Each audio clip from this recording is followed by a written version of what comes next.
우리가 살다 보면은 사랑하는 사람을 떠나 보내거나 아픈 가족들을 긴 시간 동안 돌보거나 혹은 스스로 이렇게 좀 큰 병을 오랜 시간 가지고 있을 때 우리는 큰 절망에 빠지게 되고 그런 상실의 슬픔에서 쉽게 벗어나기가 어렵습니다. 아마 지금 이 자리에도 그런 분들이 계시지 않을까 그렇게 생각을 합니다.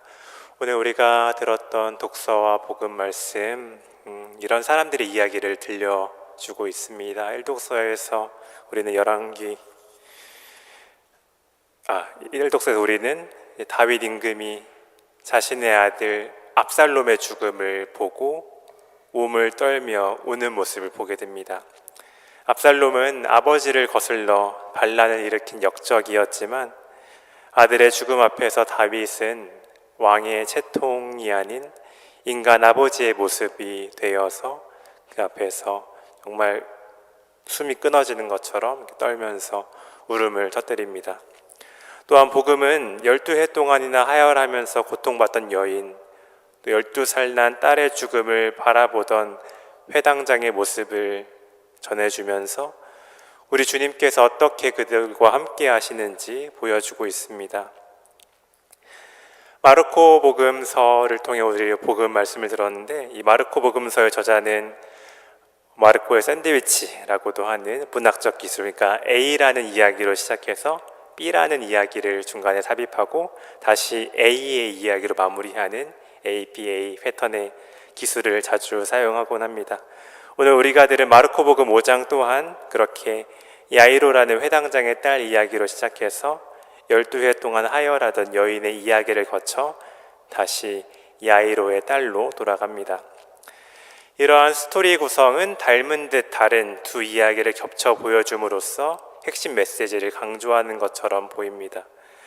12해 동안 앓던 여인과 12살 된 소녀의 나이, 또 예수님과의 접촉으로 인해서 치유되고 소생되는 그런 모습들이 닮아 있지만 핵심적인 차이가 있다면 이 회당장과 여인이 보여주는 믿음의 차이입니다.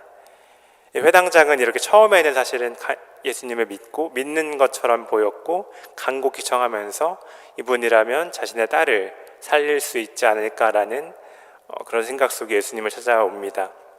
하지만 자신의 딸이 죽은 것을 알게 되자 예수님께 사람들을 보내어서 오지 않으셔도 된다라고 말합니다. 예의 있게 말하는 것 같지만 예수님을 향한 거절, 어쩌면 그분을 확신하지 못하는 그런 의심. 그런데 이에 대해서 예수님은 두려워하지 말고 믿기만 하여라 하고 말씀하십니다. 한편 여인은 그분의 옷자락만 잡아도 자신의 병이 나을 것이라는 믿음을 보여줍니다. 그 믿음 때문에 예수님은 어떠한 행위를 하지 않으셨는데도 그 여인의 병이 낫습니다. 그리고 예수님은 그에게 너의 믿음이 너를 구원하였다 라고 말씀하십니다. 우리는 절망 앞에서 보이지 않는 하느님을 찾는 것이 어쩌면 헛된 희망처럼 느낍니다. 그럼에도 인간의 절망 앞에서 그 갈망을 채워줄 수 있는 존재는 세상의 것이 아닌 오직 하느님뿐임을, 나약하고 부족한 우리의 믿음이지만 그 믿음이 우리에게 구원을 가져다 줄 수 있다는 것을 생각하면서 나를 내려놓고 오직 그분께서 이끄시는 길로 갈 수 있는 믿음을 성체 앞에서 청하면서 이 미사 함께 봉헌합시다.